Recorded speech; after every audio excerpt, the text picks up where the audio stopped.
there, gaming world!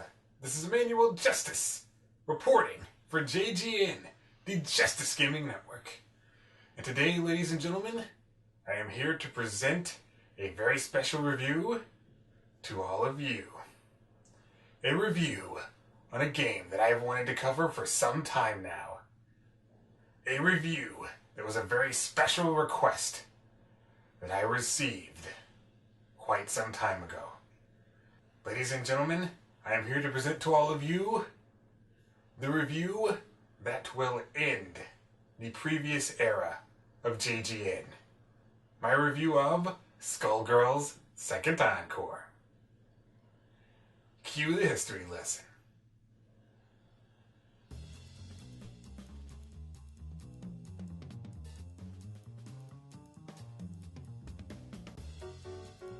Skullgirls is a 2D fighting game, originally created by Reverge Labs and initially co-published by Autumn Games and Konami. The game was originally released on the Xbox 360 and PlayStation 3 on April 10, 2012, and was later released on PC in August of the same year. This game is the creation of Mike Zaymont and Alex Ahad, and utilizes hand-drawn animation created by a team of animators led by Alex himself. The game saw early success on its originally released consoles and ended up becoming a cult hit from there.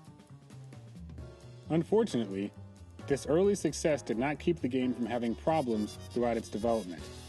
Initially, the game was being funded and published by Autumn Games. This, however, did not last long, as the publisher ended up getting sued over a completely different game, causing Skullgirls to lose its funding from then on out. This caused the entire development team to be laid off by Reverge. The team then created a new company called Lab Zero in order to continue working on the game and keep it going as a property. They then turned to crowdfunding to create more content and keep the game up to date, but unfortunately, the company was then forced to remove the game from retailers by one of their co-publishers, Konami, as they had severed ties with Autumn Games following the lawsuit. This meant the game had to be slightly reworked and meant that Lab Zero now needed new publishers. They found said publishers in the form of Marvelous Inc. and Cyberfront. They then re-released the game on PSN, patched it on Xbox 360, and updated it on PC as Skullgirls Encore. Eventually, the game was then updated again and released on more platforms as Second Encore. And that is the end of the history on this game. Alright, folks. Now that the lengthy history of this game has been spoken on, it's time to get to the review proper.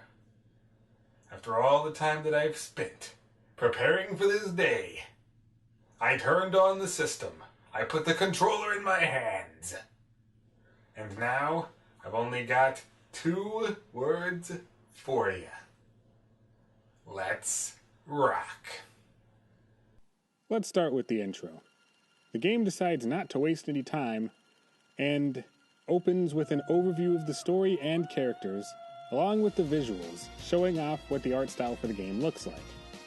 The visuals themselves are very striking, and go by quickly, showing you as much as they possibly can. Also, since this is the latest of at least a few versions of this intro, it includes the newer characters included as DLC for the game. From there, it goes right into the title, showing off the logo. In terms of the story for this game, there is a magical artifact known as the Skull Heart that is able to grant the wish of any woman who is able to locate it once every 7 years. However, there's a catch. If you're pure of heart, your wish is granted with all of the consequences that may come with it. However, if you are impure in any way, your wish will literally corrupt you, turning you into the titular Skull Girl. Well, that kinda sucks. I mean, I guess if you're pure of heart, then you wouldn't really have anything to worry about. But according to the game's lore, that's not something that's very easy to achieve. And you know, if there's one thing I ever picked up from stories like this, it's that I'm glad things like this don't exist in real life. At least I hope they don't. Alright, let's talk about the different modes available in the game. In terms of single player, there's Story Mode, which revolves around one of the playable characters and usually expands on their powers, personality, and how they relate to the world. These stories usually culminate in a final battle with the Skullgirl herself, although not every character fights her as the final battle in their complete story. The story itself is told through character stills, backgrounds, and dialogue boxes. Generally, the mode follows one character, but in some instances, another character that's related to their story may accompany them. Or, in some cases, an opponent may have a related character join them as well. Next, there's Arcade Mode. Unlike Story Mode, which is a bunch of fights based around pre-planned elements, Arcade Mode is your standard player versus computer battle, where you fight your way through match after match, ending with the Skullgirl as the final boss. This is where the game's true colors start to shine through. When choosing characters, you have the option of selecting from one powerful character, two strong characters, or three weaker characters. Whichever you choose impacts how you play the game, as each configuration changes how you take damage and how much damage you're capable of dishing out in return. The last available option under single player is training. And to be honest, there isn't really too much to say about this mode. Training is basically just scenarios set up in order to teach you the controls of the game. It's helpful if you need some guidance on how to play, but completely optional otherwise. Next, I would like to take some time to talk about the presentation of the game overall. This game has some very striking visuals and beautiful animations. Alex Ahad really knew what he was doing when he created these animations along with his team. And the music as well has a very interesting quality to it. It can be at once extremely bombastic and striking, and the next moment, somber and relaxing. Throughout this game, you will experience many emotions, especially in story mode, and many of them are thanks to the wonderful presentation of this game. And that's all I have to say on things, so back to myself in the J Cave. Alright, I wanted to go ahead and just break in here really quick before I go to the ending and talk a little bit about the multiplayer systems in this game. Basically, you're going to have two options for multiplayer in general. I mean, there's all kinds of ranks and stuff like that, or like quick matches and stuff, but I mean like in terms of how you're going to play. You can either play local, which means you're going to have a friend and a friend who owns the game, or you yourself own it, if you so choose after I give my score at the end of this. Or you can go online and, do it that way, and that's where all the ranked matches and quick matches and stuff come into play. But basically, the reason that I didn't want to take actual narration time and like showing game footage for this is because it's basically the same thing as arcade mode, just minus the Skullgirl fight at the end. It's just, one player with their character or characters versus another player with their character or characters. And basically it's just like that. It's the same reason why I'm really not going over the controls for this game, because the best way to experience it is to just go ahead and play it.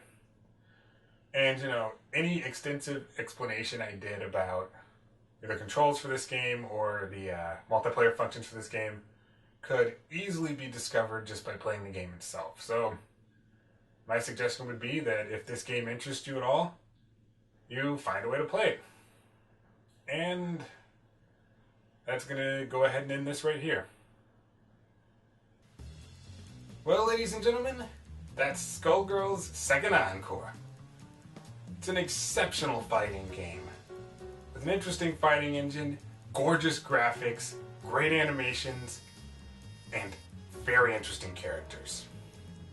And that's why I want to go ahead and give Skullgirls' second encore a 9 out of 10. And I would encourage all of you to go and pick it up if you haven't already. Well, ladies and gentlemen, this marks a very important step in JGN. The end of an era.